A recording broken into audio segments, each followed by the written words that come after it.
Je m'appelle Clara Morel, j'ai 40 ans, et pendant des années j'ai cru que protéger ma famille signifiait accepter leurs exigences en silence. Jusqu'au jour où mon fils de 17 ans a refusé d'obéir à ma mère.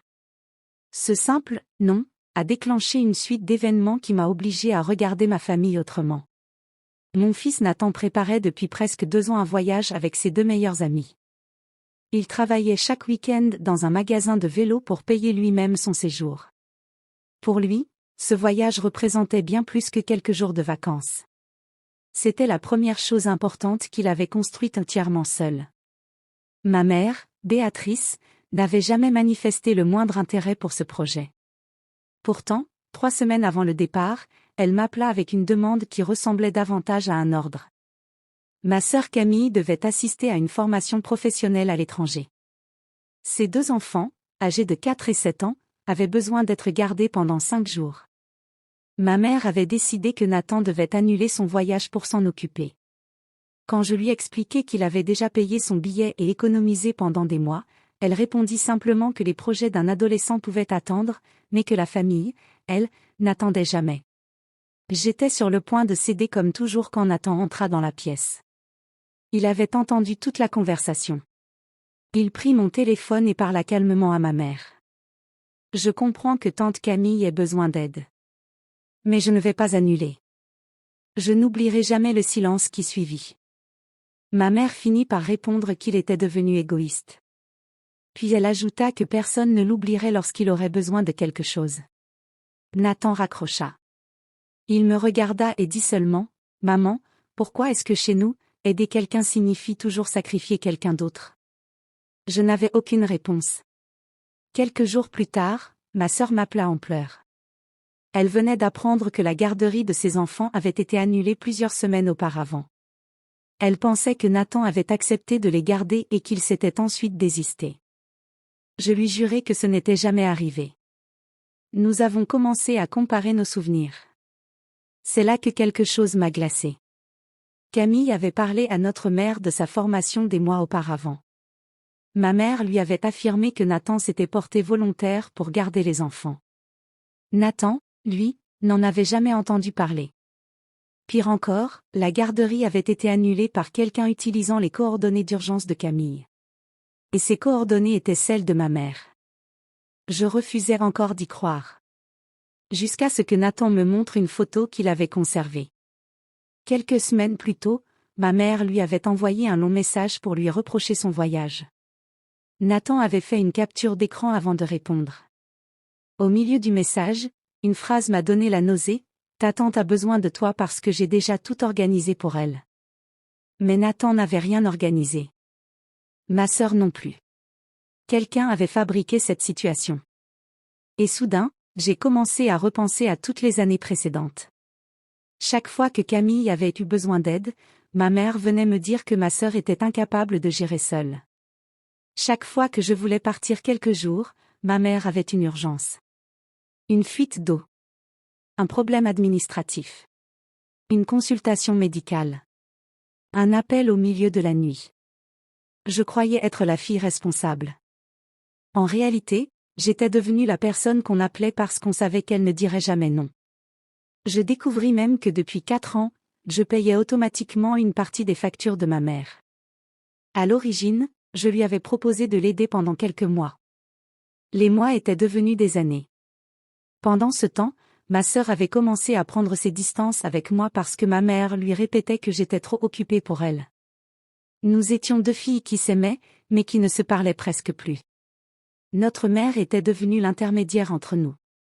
Et elle contrôlait ainsi chaque version de la vérité. Lorsque Camille et moi avons enfin comparé nos souvenirs, nous avons découvert quelque chose de terrible. Notre mère nous racontait des histoires différentes pour obtenir exactement le résultat qu'elle voulait.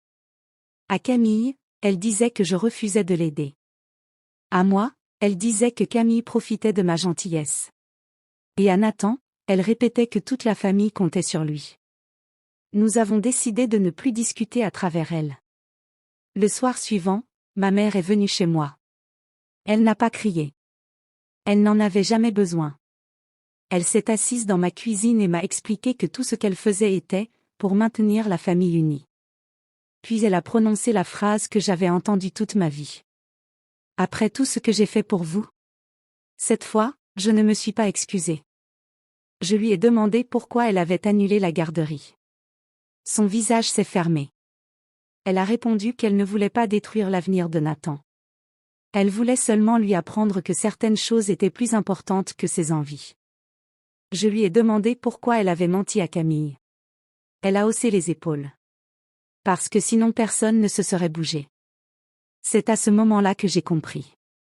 Elle ne voyait pas ces manipulations comme des mensonges. Elle les considérait comme une façon de diriger la famille. Le lendemain, Nathan devait partir. Ma mère m'appela encore. Elle me dit qu'elle avait parlé à plusieurs membres de la famille et que tout le monde pensait que je devais forcer mon fils à rester. Puis elle ajouta qu'elle ne viendrait pas à sa remise de diplôme si je le laissais partir. J'ai regardé Nathan. Il ne tremblait pas. Il préparait simplement son sac. Je lui ai demandé s'il voulait vraiment partir malgré tout. Il m'a répondu, oui. Et je veux partir sans avoir honte. Alors j'ai pris ma décision. Tu pars. Il m'a serré dans ses bras. Et pour la première fois depuis des années, je n'ai pas ressenti de culpabilité. Quelques semaines plus tard, Nathan revint de son voyage transformé. Il avait découvert qu'il était capable de se faire confiance. Ma sœur, elle, avait réussi sa formation. Elle avait trouvé une solution de garde sans notre mère et obtenu la promotion qu'elle espérait. Mais le plus difficile restait à venir. Ma mère cessa soudainement de nous parler. Pendant près de 2 mois, aucun appel. Puis un soir, elle sonna chez moi. Elle n'avait pas de plainte, pas d'urgence, pas de demande. Elle tenait simplement un petit sac contenant des pâtisseries. Elle entra et resta silencieuse. Après quelques minutes, elle murmura, « Vous êtes vraiment capable de vivre sans moi ?» Je lui ai répondu, « Oui. Mais ça ne veut pas dire qu'on ne veut plus de toi. » Elle a levé les yeux. « Alors qu'est-ce que tu veux ?» J'ai pris une profonde inspiration. Je veux une mère. Pas une chef de famille. Pas une personne qui décide qui doit se sacrifier. Une mère. Elle n'a rien répondu. Elle est restée dîner. Ce soir-là, elle n'a demandé aucun service. Elle n'a culpabilisé personne. Elle a simplement raconté une vieille histoire sur mon père, et nous avons ri autour de la table. Tout n'est pas devenu parfait après ça. Ma mère a encore essayé, parfois, de revenir à ses anciennes habitudes. Mais désormais, nous répondions directement les uns aux autres. Camille m'appelait elle-même. Nathan décidait lui-même de ce qu'il pouvait donner. Et moi, j'avais enfin compris qu'aimer ma famille ne signifiait pas être disponible pour toutes leurs urgences. Quelques mois plus tard, Nathan reçut une bourse qui lui permit de commencer ses études dans l'université qu'il voulait. Le jour où nous avons reçu la lettre, il m'a regardé et m'a dit : « Tu sais, maman, le voyage n'était pas le plus important. Le plus important, c'était que quelqu'un dise enfin non à ma place. » J'ai souri. Puis j'ai réalisé qu'il avait tort. Personne n'avait dit non à sa place. Il avait appris à le dire lui-même.